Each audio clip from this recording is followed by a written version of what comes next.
Hi, Carrie here. Is your child or family overscheduled? Well, the answer is maybe. It's not an easy one size fits all answer. The reality is each family operates differently, has different dynamics, and different threshold tolerances for managing the quantity of stuff on schedules. Research shows there is a ton of value that comes from participating in extracurricular activities. Check these out.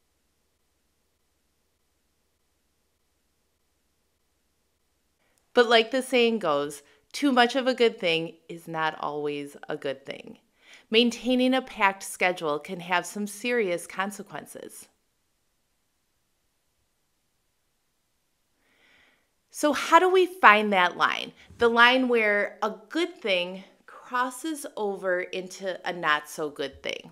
Well, it's a consistent assessment of your child's schedule and the impact it's having on them, as well as the impact it's having on everyone else in the family. So, here are 5 questions to consider when trying to determine if your child or family is overscheduled. Number 1, are there changes in behaviors that you're noticing? Are they irritable? Are they defensive? Are they isolating? Are they forgetting things? Are they crying a lot? Number 2, are there physical changes? Are they getting headaches, stomach aches, trouble focusing? Have you noticed the beginning of a repetitive behavior like biting their nails or picking at their skin or grinding their teeth or pulling on their hair? Do they always express feeling tired? Are they getting enough sleep? Do they have trouble sleeping? Number 3, how do they feel about their activities? Do they talk about activities in a positive way? Are they excited about the things that they're doing and the development they're achieving and the things they're accomplishing? Or is the overall tone negative and strained? Do they get defensive when talking about activities? Or are they not wanting to talk about them at all? Do they demonstrate resistance to going to practice or events? Number 4, are there changes in other family members? Sometimes we forget a schedule can impact all members of the family, not just the participants. Number 5, are the values you hold as a family being negatively impacted by your schedule? Now, obviously, to evaluate this question, you need to know what your family values are. I have another vlog post on that in creating a family mission statement, so make sure you go check it out. I highly, highly recommend it. But for now, the important thing is to evaluate whether or not your schedule is supporting your family goals or working against them. Any of these can be red flags that deserve further investigation. In our hectic day-to-day, it's so easy as parents to justify or dismiss any of these as, that's just how kids act, or that's just life, and this is the world we live in now, and so we just have to push through. Or they're just being dramatic. But I caution you to really dig deep and evaluate each of these possible red flags through a really clear lens. All of these can be indicators of stress, depression, and anxiety, and you really want to get to the source of it. Most children aren't going to be able to communicate or even identify these oftentimes overwhelming feelings and experiences. It's a parent's responsibility to watch and see how these difficult feelings are being expressed in behavioral and physical responses. What you don't want to have happen is that you don't make changes because it's just the way that you've always done it, or it's just easier to keep it the way it is. The truth is, just because it worked in the past doesn't mean it's working now or serving your family in the best way possible. So, where do you go after you've now considered all of these questions? Here's 5 steps. Number 1, have a family meeting, and then keep having them. Let your kids have input. Give them a safe, judgment-free space to express their true feelings and experiences. Give an opportunity for each family member to understand the experience from every other family member's perspective.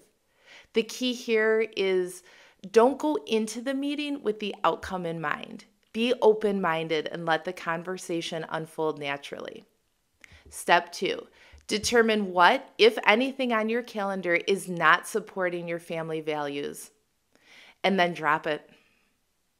Maybe not immediately, maybe at the end of the season or whenever your current commitment is completed, but even that, sometimes if it's an activity that's eventually going to be dropped, just knowing there's an end in sight can be helpful and comforting. Step 3, schedule in consistent, non-negotiable free time, family time, and unstructured play. If you've never heard of the concept of unstructured play, you need to. Your kids need it in their life. I have a vlog post on this concept with lots of ideas by age level, so make sure you go check that out. These things are critical to your child's development and well-being. So if you don't have room in your schedule for these, you're probably overscheduled and need to let go of something. Step 4, have routine, open, honest conversations about expectations with your children, coaches, teachers, and whoever else is involved in the activities. This is a big one. Here's the thing. Every activity comes with expectations. These expectations create pressure to meet those expectations.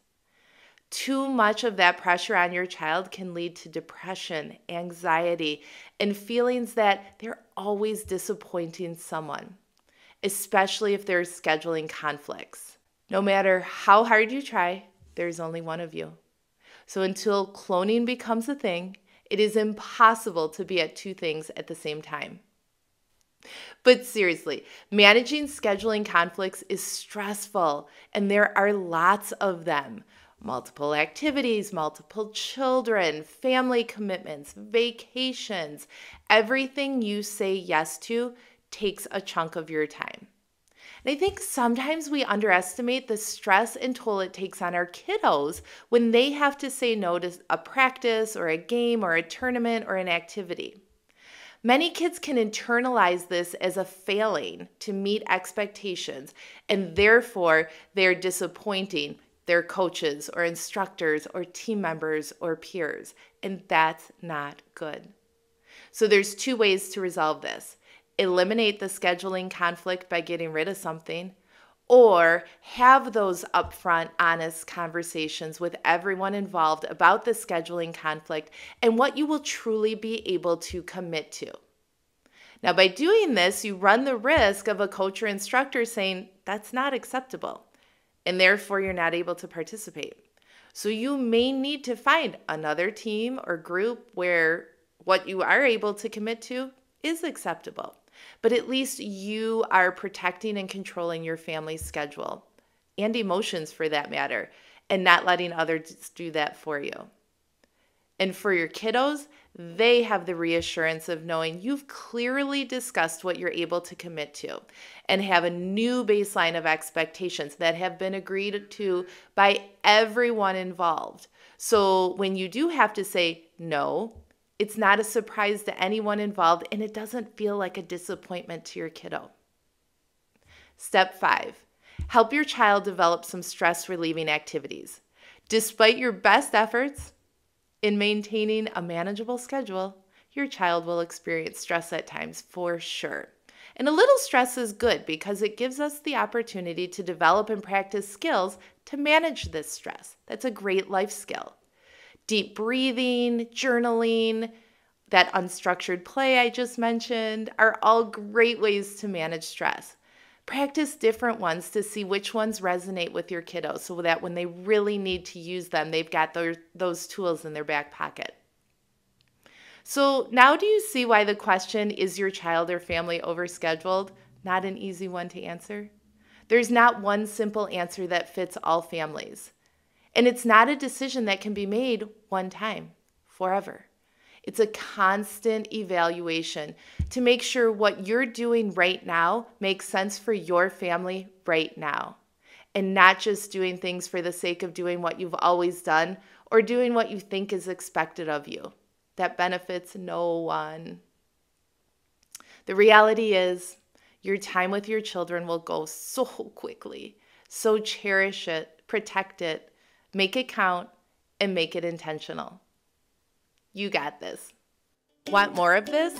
Let's stay connected. You can subscribe here. Also, make sure to scan the QR code to get weekly-ish visits from me in your email with tools and resources to help you get your kiddos and your family out of survival mode and on their way to thriving. I promise I will only send things I believe will be ultra valuable to you. So I'm so thrilled we got connected, and I can't wait to see you again. Welcome to the Well-Equipped family.